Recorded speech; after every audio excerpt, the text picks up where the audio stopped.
Hey there, Mandy. I just read your essay entitled The Awakening of Mother. I think that you do a really nice job, content-wise, proving this. When you say Sarah's character reveals an evolution of strength and determination that has been building over the last 40 years. I think you absolutely developed that really well. The rest of the thesis isn't presented clearly in order. You say through a series of vain and futile. Vain and futile mean the same thing, so you'd want to get rid of those. One of them, through a series of vain conversations with her husband. And you do start with conversation, that is the next topic sentence, but then you don't move into the realization that she's powerless in her marriage. Instead, your next topic sentence is Sarah's want of power and influence comes often. You know what I mean? So it needs to come, you need to be moving through the thesis points in order and developing. You talk about one conversation with the husband, but it'd be so good to talk about those conversations first that are futile, because you address one later on. So it just would have worked better to have those conversations first to honor that thesis, and then her moment of feeling powerless. I'm not sure if you're referring to when she tells her daughter, we know about as much as men think about us. I'm not sure where you think that realization hits for her. And then the moment of newfound clarity, I'm not really sure when you develop that. That isn't developed in this essay either. You show her put her, start speaking his love language, start doing actions, actually moving them into the barn. That's how she's finding her voice is through action when he's gone. Anyway, so you don't really hit on those points well, and that's what you needed to do. With this thesis, the organization isn't laid out the way it needs to be to honor that thesis. However, if you'd done one that was, Sarah's character reveals an evolution of strength and determination that's been building over the last 40 years as she tries to reason with her husband, something else, and ultimately moves into the barn. Do you know what I mean? So there are things that you could do to play with this essay to make it even stronger.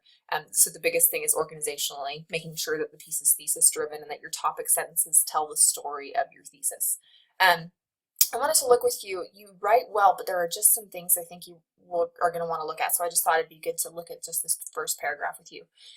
Mary Wilkins Freeman tells the story of a faithful and obedient wife, Sarah Penn, who awakens one day to realize her personal power and assert her authority within the confines of a controlling marriage. Sarah Penn, her mother, and in American grammar and punctuation, you put the comma inside quotation marks. If you're going to have a comma there, you put it inside.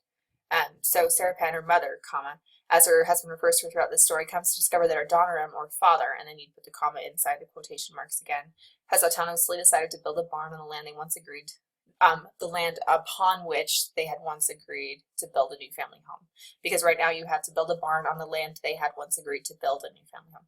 You don't build a barn on the land they had once agreed. Doesn't make sense, but they wanted to build it on it, right? So got to make sure you're saying where this is happening. Make sure you complete the sentence. Not only is this a decision you made independent of mother, but the barn under construction is nicer than the home in which the family currently lives. And you do some flip-flopping between past and present tense. You need to do present tense the whole way through.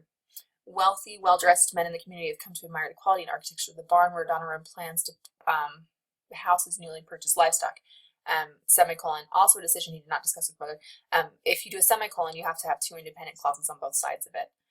So all you'd have to add is this is also a decision he did not discuss with mother. Through a series of vain and futile, and I've already talked about how you don't want to use both because they mean the same things.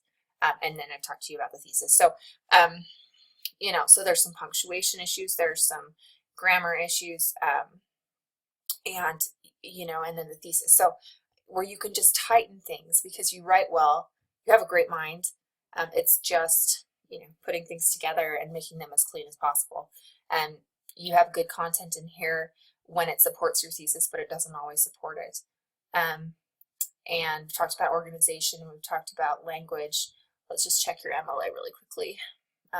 This looks great. And you don't even need Freeman. The reader just needs to know where you're getting a source. So, if you say, Freeman describes that blah, blah, blah, blah, blah, and we know you're quoting Freeman, you don't need to have Freeman in there anymore. And then when you go to a quote by someone else, make sure that we know why we're listening to the person. Why is that person an expert? You say in Martha J. Cutter's article, blah, blah, blah, she suggests that blah. Okay, well, why should we listen to Cutter? So just let us know if she's an analyst or an English doctorate student or whatever. Let us know her credentials that make it so we should listen to her. Um, anyway, so just things like that. There's some things to do to grow, and I look forward to seeing what you write next.